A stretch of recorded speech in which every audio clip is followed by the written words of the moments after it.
Bismillahirrahmanirrahim. Assalamu alaikum dear students. Hope you are all fine and enjoying winter break. हम math में chapter 1 start कर चुके हैं जिसमें आज हम क्वेश्चन नंबर 6 स्टार्ट करेंगे एक्सरसाइज 1.1 का। अगर हम इस क्वेश्चन नंबर 6 के स्टेटमेंट को देखें, insert to rational numbers between let's suppose मैं कोई से दो नंबर ले लेता हूँ 3 and 5। तो दो नंबर है मेरे पास 3 and 5, इनके दरमियान में कोई से दो रैशनल नंबर्स फाइंड करना चाहता हूँ। तो पहले नंबर पे हमें ये पता होना चाहिए there are infinite rational numbers between two numbers. तो कोई भी दो नंबर हों जैसे 3 और 5 हैं, इनके दरमियान लामहदूद रैशनल नंबर्स होते हैं। मीन वो इन्फिनिट है, वो कभी ख़त्म ही नहीं होते। इनके दरमियान बहुत सारे लामहदूद रैशनल नंबर्स लाए करते हैं। तो कोई भी नंबर हो, कोई भी दो नंबर्स हों, उनके दरमियान वाला रैशनल नंबर फाइंड करने के लिए हम दो टर्म यूज़ करते हैं। एक टर्म हम यूज़ करते हैं मीन के लिए और दूसरी एवरेज। दोनों एक चीज़ के डिफरेंट नाम हैं। तो मीन और एवरेज फाइंड करने के लिए हम क्या करते हैं, वो जितने भी टर्म्स हो उनका सम लेते हैं और नंबर ऑफ़ टर्म्स पे डिवाइड कर देते हैं।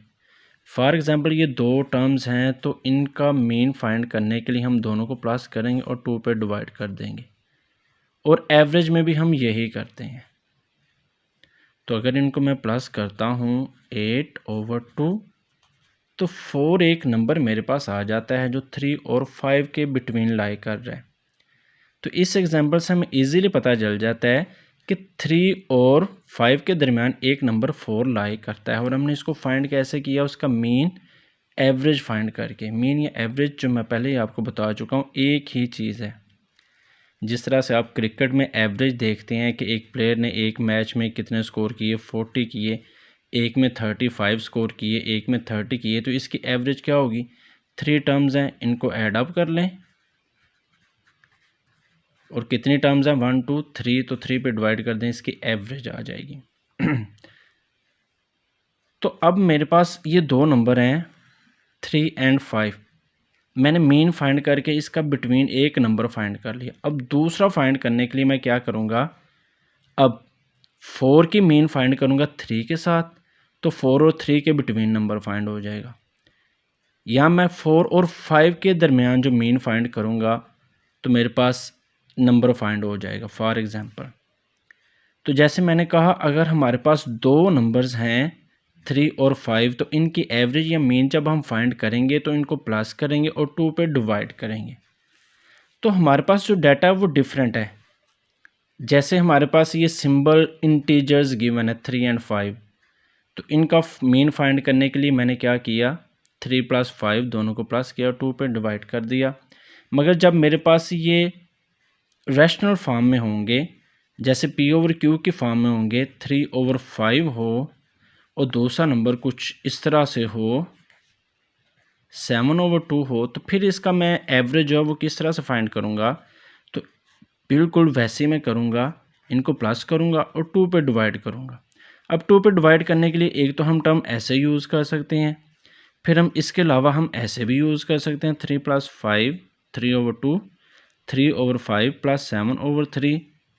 इसको मैं डिवाइड करता हूँ 2 पे।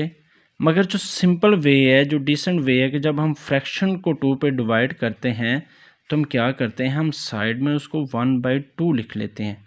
तो इस सारे का भी मतलब वही है जो इसका मतलब था कि दो टर्म्स को हमने ऐडअप किया, उसको 2 पे डिवाइड किया। क्योंकि ये फ्रैक्शन फॉर्म में थी P/Q में, तो इसका डिसेंट वे जो डिसिप्लिन है जो हम रिप्रेजेंट कर सकते हैं वो ये है। तो उम्मीद करता हूँ कि आपको जो कंसेप्ट है, कोई भी दो टर्म के दरमियान रैशनल नंबर फाइंड करने के लिए हम एवरेज फाइंड करते हैं। उसकी एवरेज के लिए हम क्या करते हैं, एवरेज के लिए हम क्या करते हैं, दोनों को सम ऑफ करते हैं, 2 पे डिवाइड करेंगे तो एक नंबर आ जाएगा। अब इसके चाहे फर्स्ट के साथ एवरेज फाइंड कर लें चाहे सेकंड के साथ, तो आपके पास दूसरा नंबर भी आ जाएगा। तो हम एक्सरसाइज की तरफ बढ़ते हैं और उसमें हम क्वेश्चन देखते हैं। अगर हम पार्ट 1 में देखें तो एक नंबर है 1/3 और एक नंबर है 1/4। तो मैंने यही लिखा क्योंकि इसकी जो एग्जांपल है बुक में उसमें एवरेज का वर्ड यूज़ हुआ है, तो हम यहाँ पे एवरेज का ही यूज़ करते हैं। Find first number between 1/3 and 1/4, find average between them. तो मैंने कहा एज 1/3 प्लस 1/4, इसको 2 पे डिवाइड कर दिया। तो जैसे मैंने कहा था फ्रैक्शन फॉर्म है, रैशनल नंबर है, तो इसको डिवाइड करने के लिए हम 1/2 साइड पे लिख लेते हैं, जो रिप्रेजेंटेशन बेस्ट वे में होती है।